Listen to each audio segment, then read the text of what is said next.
Dwi'n meddwl os fysa'r tŷ Tafarn ddim yna, mi fysa yr gymuned wedi fwy neu lai chwalu. Yr adag oedden ni'n meddwl prynu'r Tafarn, o'na ddim un siop ar ôl, dim post, dim byd. Mi oedd y Tafarn fwy neu lai bron wedi werthu i adeiladwr, oedd eisiau cnocio'r lle lawr i gyd. Ond yn sydyn, mi wnaethon nhw dynnu'r Tafarn oddi ar y farchnad, ac ar ryw 3 mis wedyn, wnaethon nhw nôl gofyn os oedden ni eisiau prynu'r Tafarn. Ac wrth gwrs, oedd yna panic mawr wedyn, oherwydd ti gynnon ni ddim arian i brynu'r Tafarn.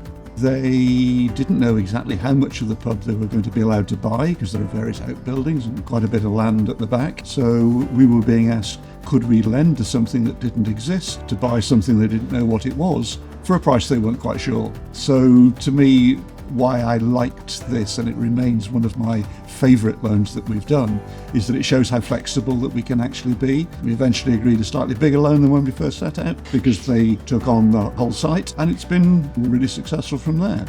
Dwi'n meddwl bod yr Iorwerth ydi hwb y gymuned, heb iddo fo.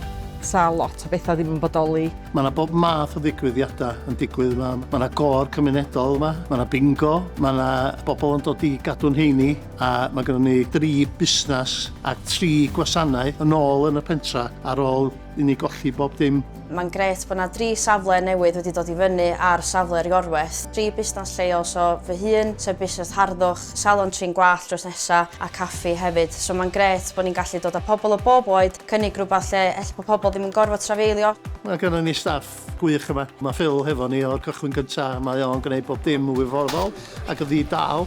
Ie, mae'n ail gartra i mi yma, lle. Wedi tyfu fyny yma, dod yma i chwarae pŵl yn ogyn bach. Wedyn, os wedi dod yma yn beint, unwaith o'n i'n hynach. Wedyn, volunteerio, wedi helpu lot o'na fi hefyd, efo medru mynd allan a bethau, lle. Ail gartra go iawn, lle. It's become a bit of a cliche to say that community pubs are vital to local communities. But with every cliche, there's a lot of truth in that. The reason that we lend to them is not because they're pubs. It's because they are community hubs, because they provide real services above and beyond what you would normally expect from a pub. There are units now, and there's a vibrant music scene here.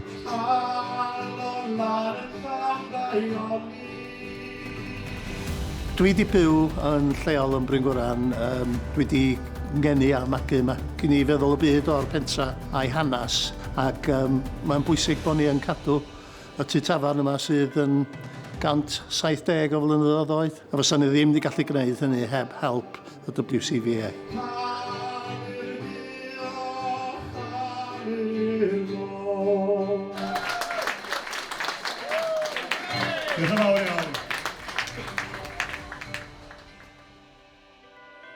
Pen-blwydd hapus! Pen-blwydd hapus! Pen-blwydd hapus! Pen-blwydd hapus!